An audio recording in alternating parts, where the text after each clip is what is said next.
નમસ્કાર વિદ્યાર્થી મિત્રો, આપનું હાર્દિક સ્વાગત છે મારી યુટ્યુબ ચેનલમાં।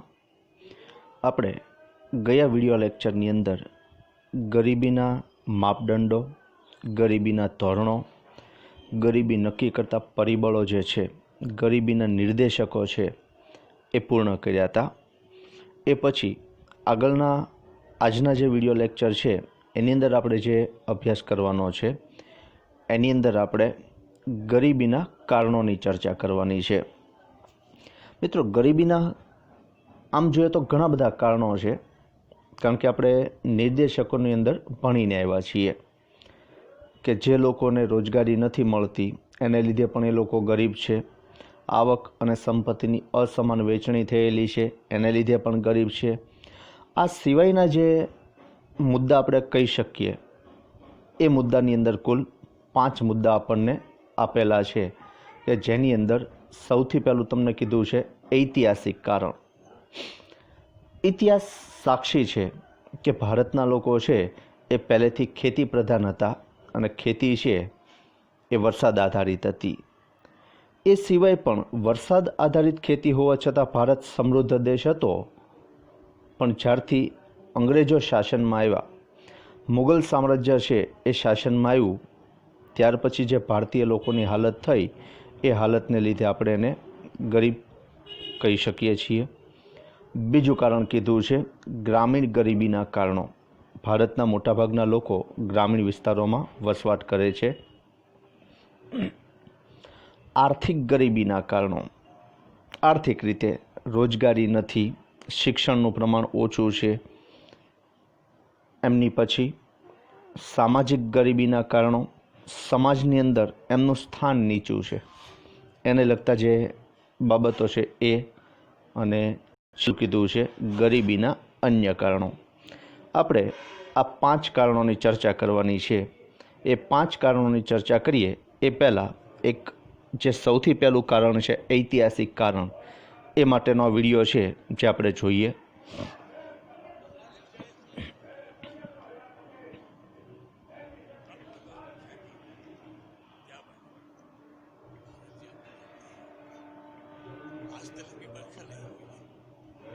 और हमारे पास जो कुछ है उसमें इस साल मुझे पसंद हो जाए वही बहुत तुम्हारा है।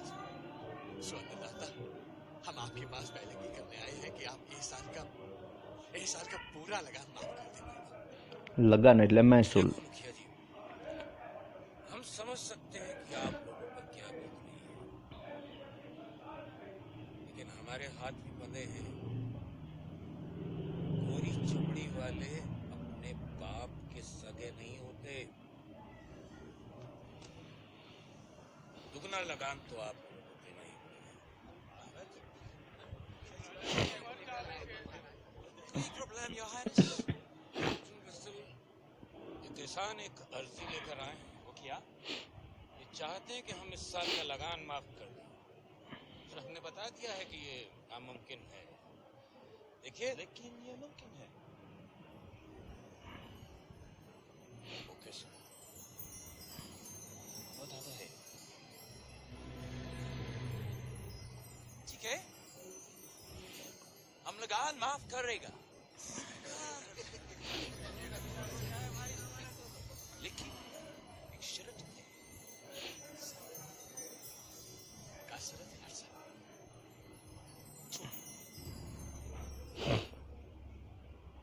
इधर आओ।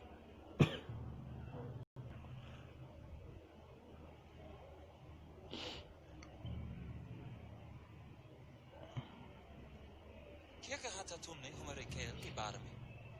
What did he say? हाँ, सदिया बड़ा सा खेल है।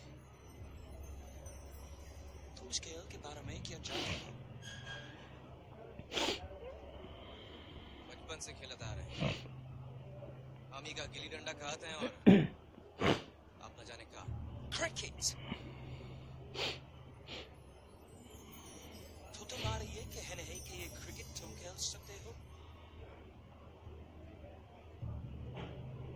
हाँ, आसान है। ठीक है, तो मैं लगान माफ कर देता हूँ, लेकिन तुम्हें स्केल में हमें हराना होगा। शर्त ये है कि तुम हमको स्केल में हराओ और हम तुम्हारा लगान माफ कर देगा।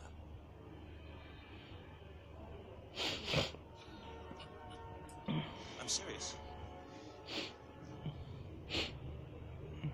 You beat us in this game, and I'll cancel your tax.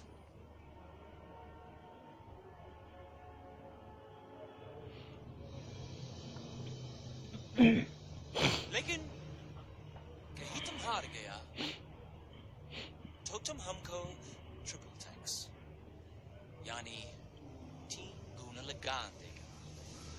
ठीक है? बोलो, शर्त मंजूर है?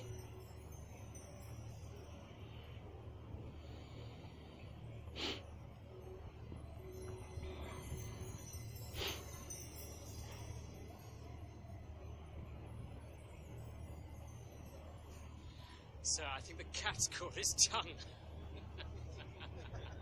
Quiet.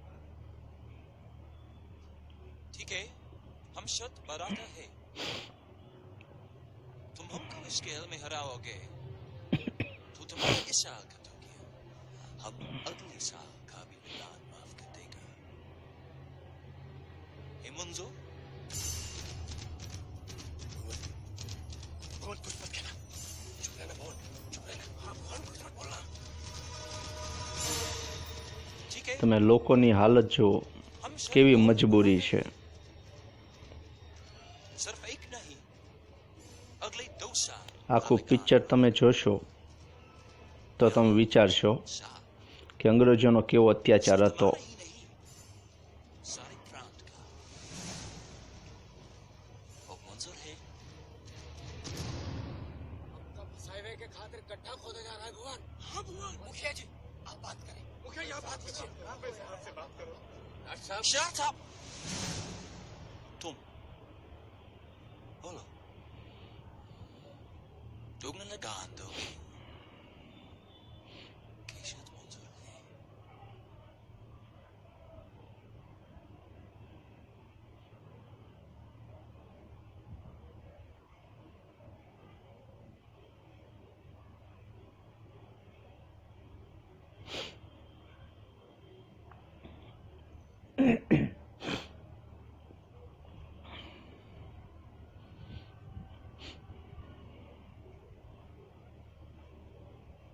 शरत मंजूर है।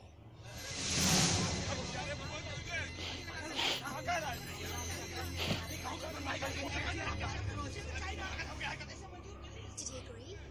Yes, he did. ठीक है, तो फिर ये तरह खेल 3 महीने बाद खेला जाएगा।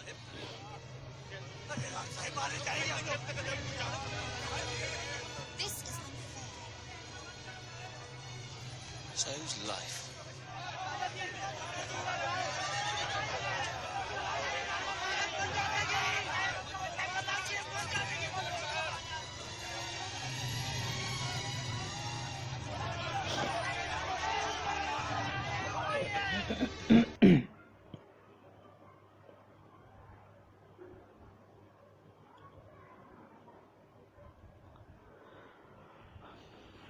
હવે આપણે આગળ વધીએ।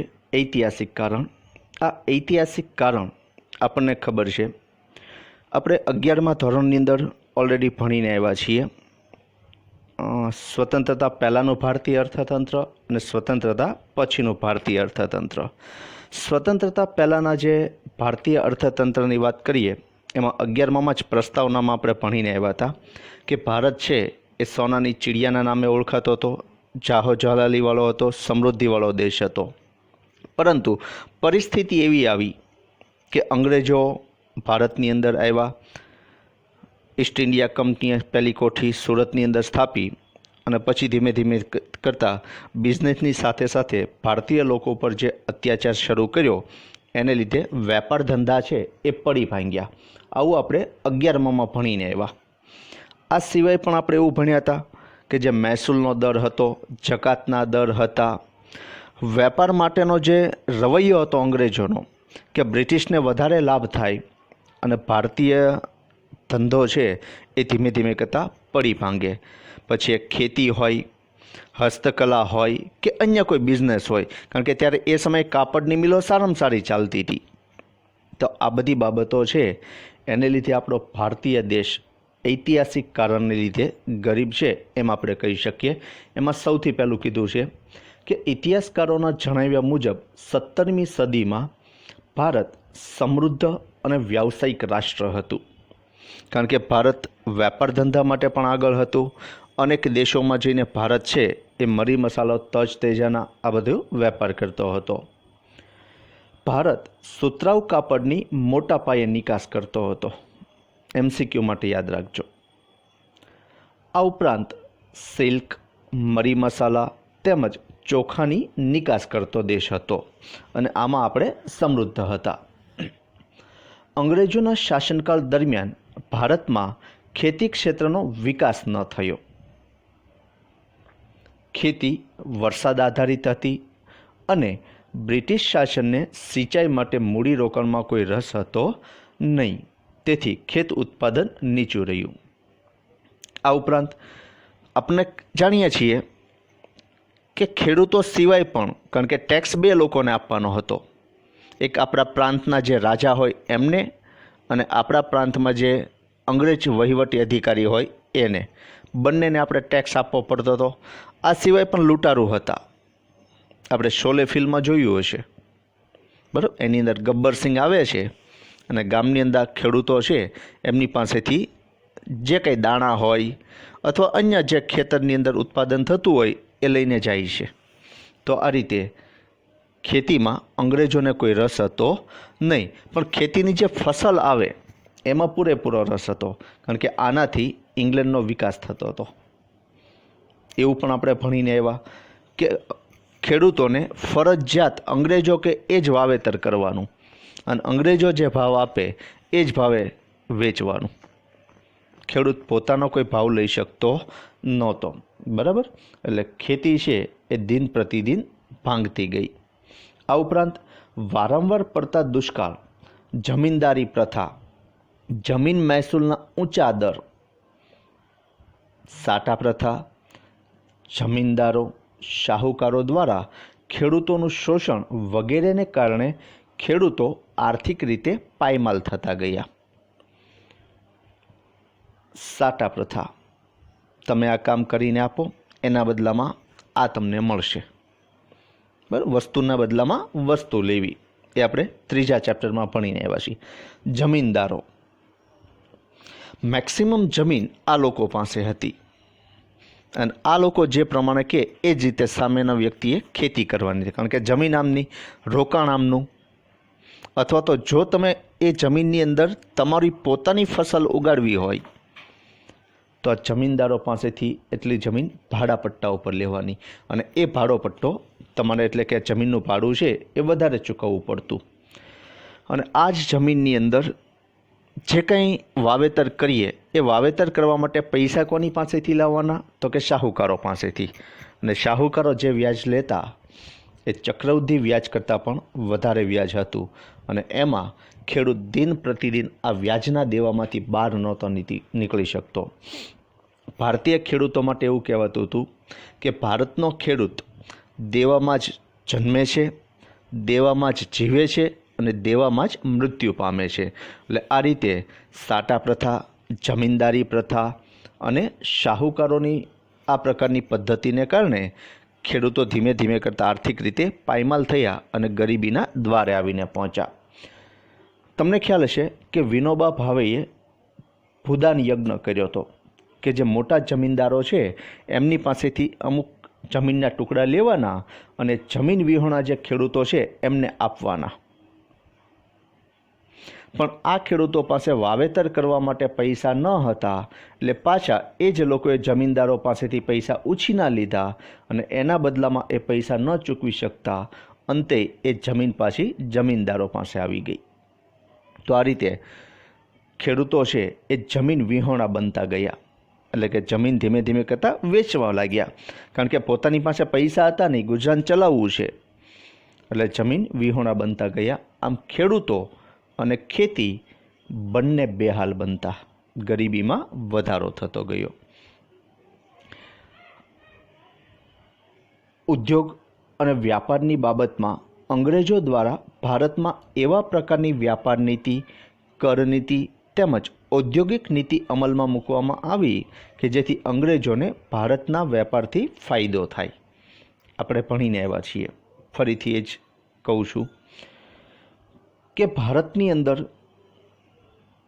એક સામાન્ય મીઠું વેચવું હોય તો એની ઉપર પણ આપણને ખબર છે કે અંગ્રેજ ગવર્મેન્ટે ટેક્સ નાખેલો હતો. પણ આપણું જ મીઠું ક્યાં જાય તો કે બ્રિટિશ સરકાર પાસે જાય, અને ઇંગ્લેન્ડથી આવે તો એની ઉપર ટેક્સ ઓછો, એટલે એ મીઠું સસ્તું પડતું.